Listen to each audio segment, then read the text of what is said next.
Nouvel épilogue. Là, sans doute la mort avait fermé le livre. Je voulus engager la servante à me suivre. Elle me répondit en me montrant du doigt l'arbuste enraciné dans les fentes du toit. Assez mûr comme lui, ma vie a pris racine. On me laissera bien vieillir sous ses ruines. Qu'est-ce qui soignerait ce seuil abandonné? On m'y rapportera le pain que j'ai donné. Je sifflai vainement le chien du jeune prêtre. Il simula la voix de l'ami de son maître. Mais flairant le sentier qui menait au cercueil, sans faire un pas plus loin, il me suivit de l'œil.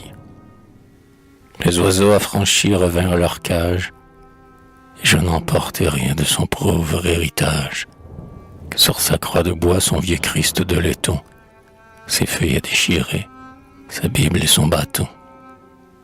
6 mois après, au temps où l'on coupe les seigles, je vins herboriser aux montagnes des aigles, et, mon pauvre ami Lorici à la main, dans la grotte, en lisant, je cherchais le chemin.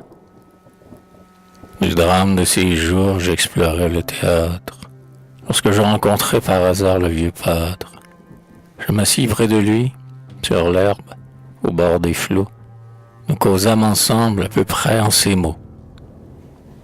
Qui cherchez-vous, monsieur, dans ces déserts? La place d'une histoire d'amour que ce livre retrace.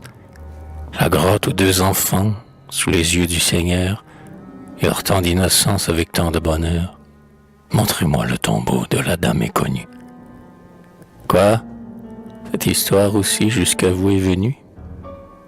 J'étais le seul ami de l'un des 2 amants, et j'ai le récit de tous leurs sentiments. Je voudrais bien savoir si ce livre me nomme. Vous? Oui, moi. Mais comment? Je ne suis qu'un pauvre homme, et c'est moi qui fus cause, hélas, sans le savoir, de leur bonheur trop court et de leur désespoir. Quoi? Vous seriez? C'est moi qui leur montrai la route de la grotte, et 2 ans les cachai sous sa voûte. C'est moi qui les nourris, et les lui de mon pain.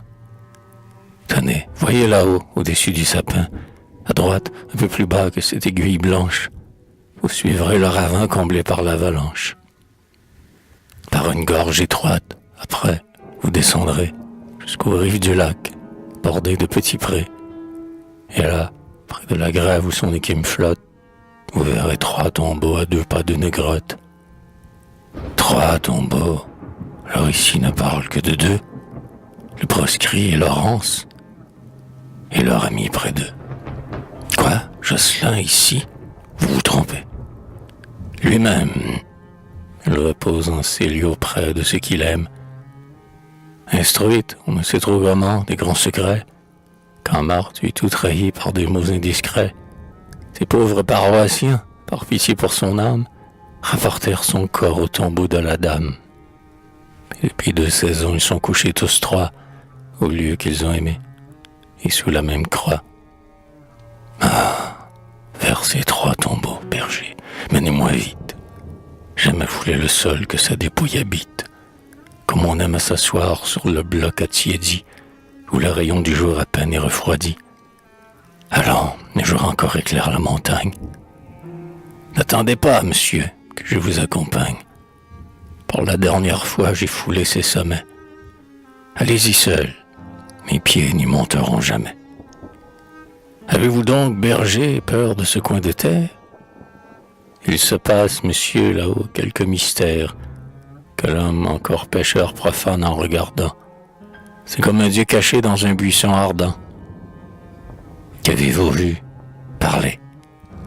Oh, des choses étranges, et faites seulement pour les regards des anges. Ne m'ouvrez pas ainsi votre cœur à demi. Je crois en Dieu, berger, et j'étais leur ami. Vous voulez donc, monsieur, que je vous le raconte? Dieu sait si je vous mens, et pourtant j'en ai honte. Vous direz, c'est un rêve, et je ne dormais pas. Un jour, près des tombeaux, j'avais porté mes pas. Pour ces 3 chers défunts, j'avais dit mes prières, fait 3 signes de croix et baisé leurs 3 pierres.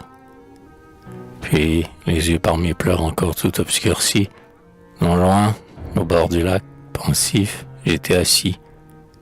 Aucun vent n'en frôlait la surface limpide. L'eau profonde y dormait, transparente et sans rides. Et je laissais mes yeux, qui regardaient sans voir, avec distraction flotter sur ce miroir.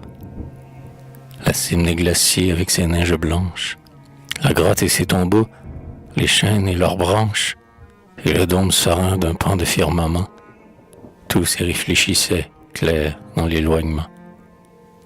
Soudain, un long immobile, où mon regard se plonge, s'illumine, et je vois, comme l'on voit en songe, deux figures sortir du ciel resplendissant, au cime du glacier descendre en s'embrassant, et, comme deux oiseaux dont l'aile est éclairée, s'abattre sur la grotte et planer à l'entrée.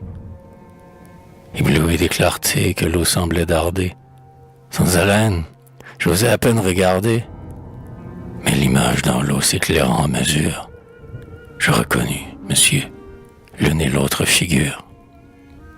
Mais c'était Jocelyn et Laurence avec lui. Si j'avais pu marcher, je me serais enfui. Mais je restais cloué de terreur à ma place, et mes yeux, malgré moi, les voyaient dans la glace, vêtus d'air et de jour au lieu de vêtements, se tenant par la main ainsi que deux amants. Sur l'herbe qui frémit leurs pieds joints s'arrêtèrent, et de là, sans parler, leurs regards se portèrent sur les sites, les eaux, les arbres du beau lieu, comme quand on arrive ou qu'on va dire adieu.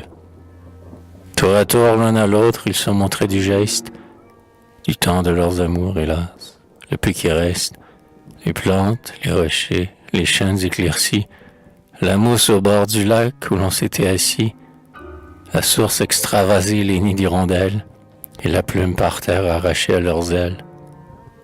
Puis ils se regardaient, souriant, elle et lui, comme quelqu'un qui voit son idée en autrui. Et Laurence, abaissant une main jusqu'aux herbes, aimait le fleur des prés cueillait de grosses gerbes, feuille à feuille, au hasard, nuançaient leurs couleurs, et de la tête aux pieds se revêtaient de fleurs, comme une aurore au ciel se revêt de la nuit. Et l'amant embaumé s'enivrait de sa vue. Et, comme pour venir assister à leur jeu, tout ce qu'ils appelaient ressuscitait pour eux. Et les plantes croissaient à leur seule pensée, et l'abbé Chacouin léchait leurs mains baissées, et le chien au soleil se couchait à leurs pieds, et les pigeons enfuis de leur nid, effrayés, par Laurence nommée revenaient d'un coup d'aile, becqueter son épaule et planer autour d'elle. Et puis je vis venir d'en haut, monter d'en bas, hommes, femmes, enfants, que je ne connus pas. À ces noces du ciel, foule que Dieu convie, venant pour retracer et bénir une vie. Jocelyn, lui du moins, tous les reconnaissaient, car par son nom mortel chacun le bénissait. Et deux anges de Dieu sur l'herbe descendirent, sur le couple béni leurs ailes s'étendirent. Ces ailes formaient comme un grand dôme bleu, pour ombrager leur front d'un invisible feu. Et j'entendis les voix d'un million de génies se répandre sur l'onde en vagues d'harmonie. Et pendant qu'ils chantaient, les anges du Seigneur, aux doigts des deux amants rougissant de bonheur, passaient le double anneau des noces éternelles, et sur leurs fronts baissés, ouvrant un peu leurs ailes, laissaient percer du ciel un rayon de l'amour.